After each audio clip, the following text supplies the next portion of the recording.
You shouldn't give leftovers to your husband. Poor Ryan, growing up with that. This is why women raised by single moms. My Mill, who had snuck in while I was caring for my mother, said nastily. She's right. You haven't even taken my shirts to the cleaners. Don't neglect the housework. My husband continued in a weary tone.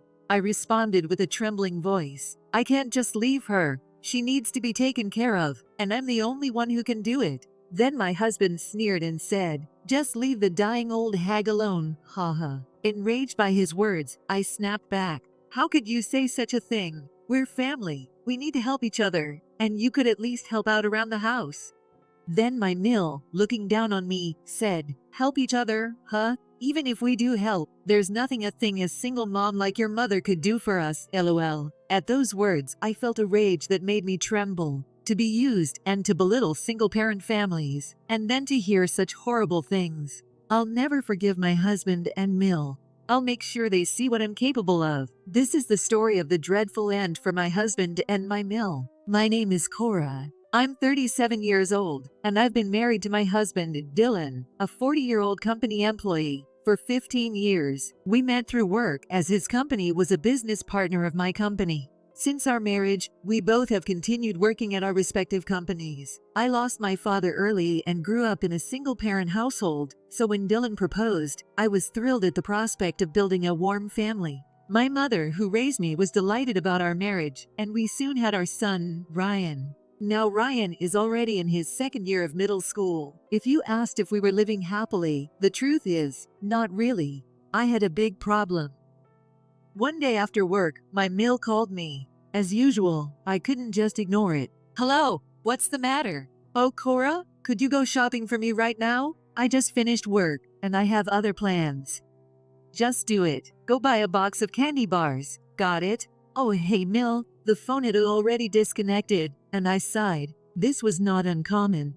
My Mill often asked me to run her errands, and if they weren't done perfectly, she would nag incessantly. As usual, I had no choice but to comply, and I bought the candy bars as instructed and headed to my in-laws' house. My Mill greeted me gruffly and rifled through the shopping bag. Oh, this isn't what I asked for. I wanted the seasonal set. She exaggerated as she looked at what I'd bought. No, I did as you said. You didn't say anything about seasonal sets. I said, confused. What are you talking about? I clearly said, seasonal. Since you got the wrong one, you're not getting paid for it. That would be a big problem for me. It cost $30. Oh, how greedy. That's what happens when you grow up in a single-parent home. You become so despicable. Shocked by her harsh words, my Mill continued. Are you trying to live off our wealth, Cora? You're so despicable. Right, Dad? Addressed by my Mill, my Phil, not looking up from his newspaper, just muttered. Yeah. Overcome with frustration, I kept silent. The in-laws' home, where my Phil is a businessman, and my Mill, a housewife, was supposed to be quite affluent. Yet, they always had me buy things and then find reasons to complain and ultimately not pay for them. My Mill, delighting in putting me down, and my indifferent Phil. It's always like this, but when it keeps happening, it becomes emotionally draining. I'll be leaving now. With my Mill happily eating her candy bar, I left the in-laws' home in tears, and in a rush, I headed to the hospital. Opening the door to the hospital room, I saw Ryan's back. Ryan, you're here. Mom, how are you feeling? Ryan and my mother greeted me with smiles. Mom, you must be tired. Cora, you must be tired from work too. Thanks for coming. My mother had recently suffered a mild stroke and was hospitalized. We lost my father early on, and she raised me single-handedly while working as a caregiver. Cora, are things going well with Dylan? Are you okay? Yes, Mom. I'm fine. Don't worry. I didn't want to worry my mother, who always wished for my happiness, so I couldn't bring myself to tell her about the issues at my in-laws'. After talking with my mother lying in the hospital bed and taking her worn clothes home to wash, Ryan and I left the hospital. On the way back in the car, I talked with Ryan. Ryan, who talks to me about school and friends in bits and pieces, has gotten a bit cheeky in his adolescence, but he's fundamentally a good and honest kid. Ryan, thanks for always visiting Grandma. It's okay. I like Grandma. She's nice. But, never mind. As we were having this conversation, we arrived home, where Dylan, already back from work, was slouching on the sofa watching TV. I'm home. Sorry, I'm late. Hey, where's my dinner? I haven't made it yet. Mill asked me to run an errand for her after work. Shut up, stop fussing, and just make it already. Dylan wouldn't listen and yelled, making me feel even more resentful, yet I reluctantly started on the household chores. The only reason I can keep going is because of my mother and Ryan. That's how I felt as I moved my hands. As these days went by, one day I got a call from the hospital. It seems my mother's stroke has recurred. She underwent surgery, but the outcome wasn't good, and she was left with severe disabilities. My mother has become unable to move or speak. Thus began my caregiving life. Before and after work, I visited my mother and took care of her needs. I explained the situation to my company, and they accommodated me, but as I left home chores unfinished, Dylan increasingly complained. Then, one day, tired after coming back from the hospital, I came home to find my Mill visiting unannounced. Dylan was also already home. "Oh, the lady of the house is back?" said the Mill sarcastically. "Sorry, I was at the hospital with my mother." "Mill, why are you here today?" Another visit?" Since Dylan said there was no dinner, I bought some ready-made meals. Dylan was eating the ready-made meals my Mill bought, looking displeased. "But, you know, I told you this morning, it's wrapped up in the fridge." When I told my husband, my Mill sharply retorted, "You shouldn't give leftovers to your husband. Poor Ryan, growing up like that. This is why women raised by single moms." My husband continued in an exasperated tone, "She's right. You haven't even taken my shirts to the cleaners. Don't neglect the housework." I replied with a trembling voice, "I can't just leave her. She needs to be taken care of, and I'm the only one who can do it." Then, my husband laughed snidely.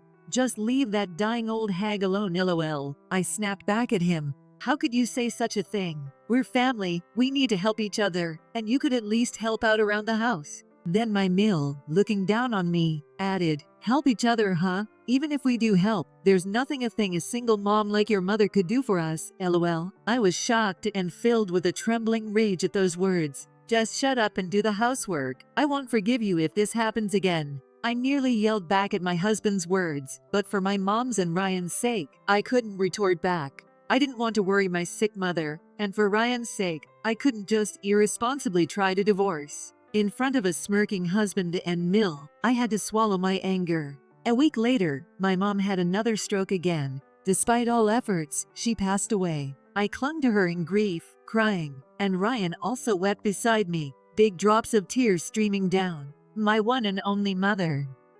She cared about me and Ryan until the end. Memories of her brought uncontrollable tears. Still, there were things I had to do. As her only daughter, I organized my mother's funeral. It was a modest ceremony, but people from her work came to pay respects, and it felt like a warm farewell. However, towards the end of the funeral, I noticed something. Speaking to my husband, who looked bored at the venue, I asked, "Hey, aren't your parents coming?" "Nah, they said they wouldn't come for some random old lady's funeral, LOL," he casually replied, shocking me. "What do you mean? Why would my parents need to come to some stranger's funeral, LOL?" As I stared in disbelief at my laughing husband, he continued to say more. "By the way, is it true the estate is worth $2 million? I heard it from the relatives." It was true. My mother had inherited a considerable estate when my father died. She worked to ensure I led a comfortable life, so almost all of my father's estate was untouched and left to me, amounting to over $2 million, even after taxes. Furious that my husband would speak of the inheritance with no regard for mourning, I snapped, "That's none of your business." He replied with a malicious look, "Well, my family is wealthy too, so I'm not counting on your inheritance, but still." "Still what? I doubt a single mom's estate could amount to much. $2 million? Seems dubious. Your mom looked pretty poor, LOL. Hearing this, I felt something inside me snap. To be exploited, be told to ignore my dying mom, and ridiculed even after her death for being a single mother, I couldn't forgive them. I would definitely make them pay for this. As I tried to compose my whirlwind of grief and anger in a corner of the waiting room, someone placed a hand on my shoulder. Surprised, I turned around to see Ryan with tears in his eyes, and he looked straight at me and said, "Mom, you don't have to keep struggling. Let's leave this place together." I hugged Ryan in silence, my tears flowing. "Thank you, Ryan. Thank you." Ryan had always been there for me, watching over me. I had thought I shouldn't divorce for Ryan's sake, but he melted my hardened heart. Encouraged by Ryan, that same day I packed our things and we moved to the house where my mother had lived. I had many calls from my husband and Mill immediately, but ignored all of them. 3 months later, after everything had settled down, and as Ryan and I were relaxing at home on a day off, the doorbell rang. Looking through the peephole, I saw my husband, whom I hadn't seen since the day of the funeral. I opened the door and glared at him. "What do you want now?" "Ah, Cora, it's been a while. I've missed you. Is Ryan here too?" My husband spoke in a cajoling tone, so I got goosebumps and asked again. I asked, "What do you want?" "I just wanted to see you guys. We're family, right?" "Huh? What's that supposed to mean? What's your real purpose?" As I remained unflappable, my husband stopped his forced laughter and said, "Cora, actually, my mom has been diagnosed with cancer, and she's in the hospital now." "Oh, huh?"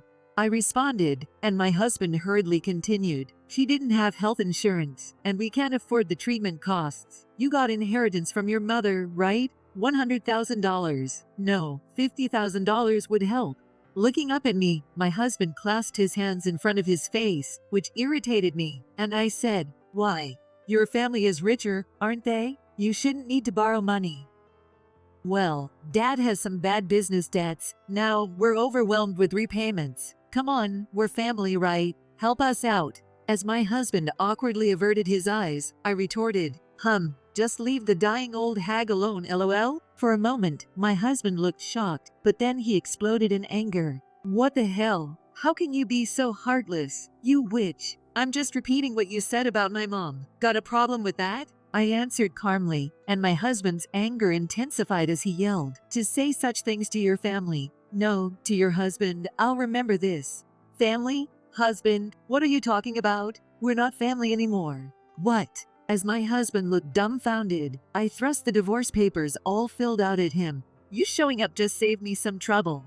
Sign these right now." "What? What is this? Divorce? Are you serious?" My husband stared at the divorce papers as if he had been punched in the stomach. "Of course I'm serious. I'll be asking for child support for Ryan and also compensation for years of mental abuse. I already have a lawyer." "A lawyer? Seriously? You plan to raise Ryan as a single parent?" As my husband screamed, his face red, Ryan appeared from inside the house. Upon seeing Ryan, my husband's tone changed as he spoke to him. "Oh, Ryan, your mom is saying she wants to divorce your dad. You don't want to live in a single-parent home, right? You don't want to be away from your dad and grandma, do you?" Ryan then gave my husband a cold look. "When have you ever acted like a father?" "What?" Stunned, my husband let out a foolish sound, to which Ryan quietly continued, "Even though you were at home, you always used mom for house chores and spoke badly of her. Your mom also badmouthed mom and my late grandma in front of me." "Ryan, I don't see those people as family. What's wrong with a single-parent family? As long as I have mom, that's all I need," Ryan stated clearly, and then my husband's anger turned towards Ryan. "What? Have you forgotten all I've done for you, Ryan? I don't feel any gratitude, if you must know. And if it comes to a custody hearing, I'll testify about how Dad and Grandma treated us." "You, talking back to your father." As my husband moved angrily towards Ryan, I shielded Ryan with my body and shouted at my husband. "Ryan has always been by my side and supported me. With such a strong son by my side, we won't lose even if this goes to court." Perhaps intimidated by my forcefulness, my husband stepped back.